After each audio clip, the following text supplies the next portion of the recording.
Now I am discussing the question number 4 of your exercise. Performance of the first students of first term and second term in the given data. We have to draw a double bar graphs.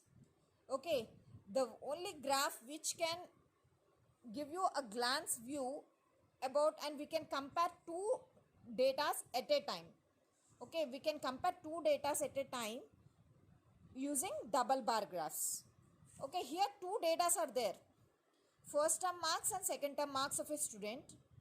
So we have to compare them using double bar graph. Okay, I just completed all the basic things. Y-axis, x-axis, and on x-axis I am going to take subjects, and y-axis I am going to take marks. I am going to represent marks. And what is the next thing? I gave the title performance, because performance of a student. Okay, I'm just, because this is a performance of a student, I just gave that title to that. Now what is our next step? To write the scale. On x-axis what we took? Subjects. Okay, on y-axis we have to select now. Okay, bar graphs is very easy. Just one thing what you have to understand is you have to know how to select the scale. Okay, you have to select the scale based on the given data. See here 70, 67, 72, 65. Okay, there are no round figures. 88 also is there. And what is the maximum value? 95. So it is not exceeding any 100. So we have lot of space on y-axis. So we can choose, based on the given marks, we can choose y-axis 1 square unit is equal to 10 marks. Okay, I am taking 1 square unit. See how I write? See, I am writing here on the bold line 10 marks, 20, 30 marks, 40 marks, 50 marks, 60, 70, 80, 90, 100. Maximum is 100 because we are having up to 95, no? So maximum we can write up to 100, and more you also you can write, no problem. Now coming to this on x-axis. Okay. So what is the first one? First subject English, but English is having two data here. Okay, first term how many marks in English, second term how many marks in English. Both we have to represent now. Okay, so what is the first thing? You left one bar and start from here. Okay, you can choose one in the same, or you can take two squares to represent two different bars. First time I am choosing, because I am having space here, I am taking first term, second term.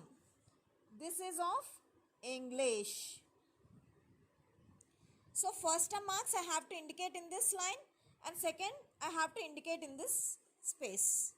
Okay, what is the first term English marks? 67 and 70. So 67. First term marks are 67. So from here how I have to calculate up to 60, and here you can see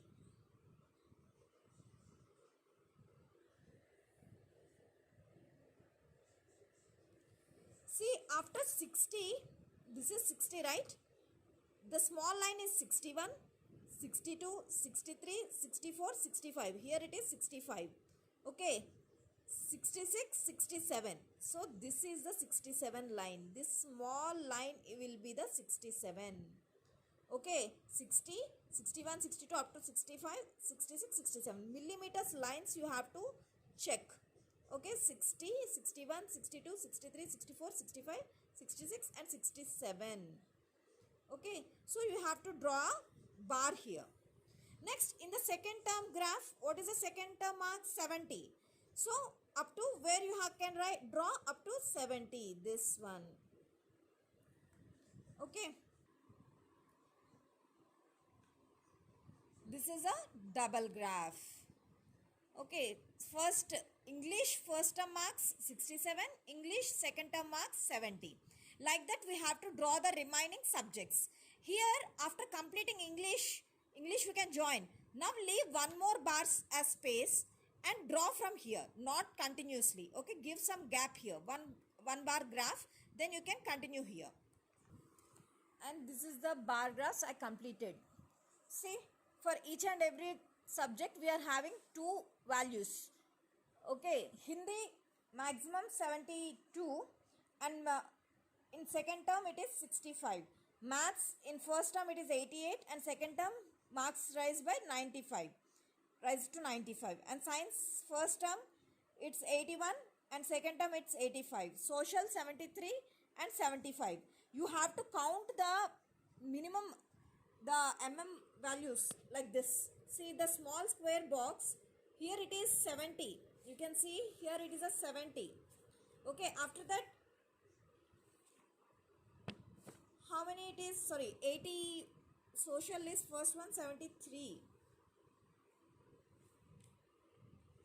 Okay, so 73 we can count from 70, 71, 72, 73. You have to draw it. Okay, like this you have to finish the graph. And you can shade in two different shades. First term in one type of shading and second term you can do it in another type of shading. Okay.